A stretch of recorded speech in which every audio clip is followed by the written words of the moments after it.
Today's episode of Off the Timeline is titled Ohio State was one player away.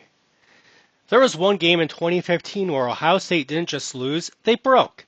No offense, no rhythm, no answers. And afterward, one question echoed across college football. How does a team this talented look that bad? Now imagine they had one more player. Not just any player, the most versatile playmaker in college football. And in this timeline, he never goes to Stanford, he goes to Ohio State. And that one change doesn't just fix the offense, it changes who makes the playoff. In real life, Christian McCaffrey was perfect for Stanford. Power run game, tight ends, physical identity. But there was one problem. He wasn't just a running back. He was a receiver, a returner, a mismatch, a system breaker. And Stanford didn't fully unlock that. Meanwhile, in Columbus, Ohio State was building something different. Speed in space, positionless football, playmaker development. So in this timeline, Urban makes the call. He doesn't recruit McCaffrey as a running back. He recruits him as a chess piece, and late in the 2014 recruiting cycle, McCaffrey flips from Stanford to Ohio State. And at the time, nobody thinks this matters because Ohio State already had Ezekiel Elliott, a loaded roster that was national championship caliber. They didn't need McCaffrey. And that's exactly why this becomes so dangerous. Now here's the part most people overlook. In 2014, McCaffrey doesn't just burst onto the scene. He's buried in the depth chart, learning the system, watching a national title team form around him.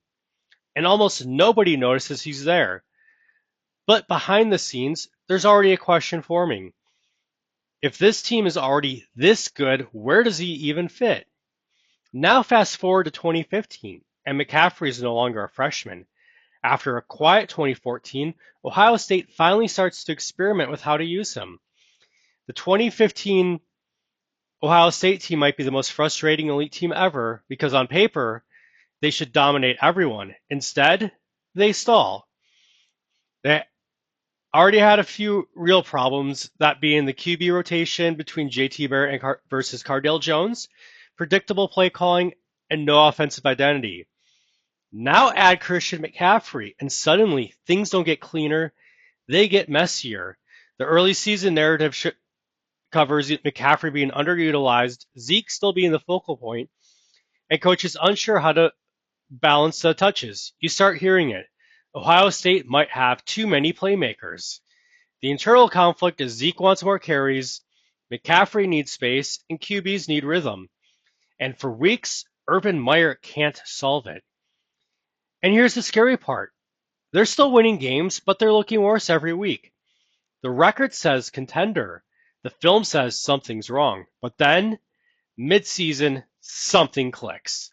McCaffrey's no longer treated as a running back. He becomes a receiver, motion decoy, return specialist, and screen game engine. And suddenly, the offense stretches horizontally. Defenses hesitate, and Ohio State starts to look different. But the question still lingers. Can they trust this in a real game? Because they haven't been tested yet. And now we arrive at the game that changes everything. Ohio State versus Michigan State. Rain, cold, ugly. In real life, Ohio State scored 14 points. They looked broken. But on this timeline, everything changes. The key difference is Michigan State prepares for Zeke inside runs, QB power, and standard Ohio State looks. They are not prepared for McCaffrey in space. There's a few signature plays include a jet sweep that goes for 18 yards, a 22-yard screen pass, and then a punt return that flips field position. And suddenly, Michigan State can't stack the box. And then, late in the game, instead of forcing the ball inside, Ohio State does something simple. They isolate McCaffrey. Linebacker mismatch. Short pass. First down. Game over. Ohio State wins, and just like that, the most confusing loss of the season doesn't happen. And this is where everything changes. The real-life playoff had Alabama, Clemson, Michigan State, and Oklahoma. However, with this result being flipped, Michigan State is out, and Ohio State is in the 2015 national playoff. And now the other teams have a problem because Ohio State isn't just talented, they're evolving. And then comes the semifinal game between Ohio State and Alabama.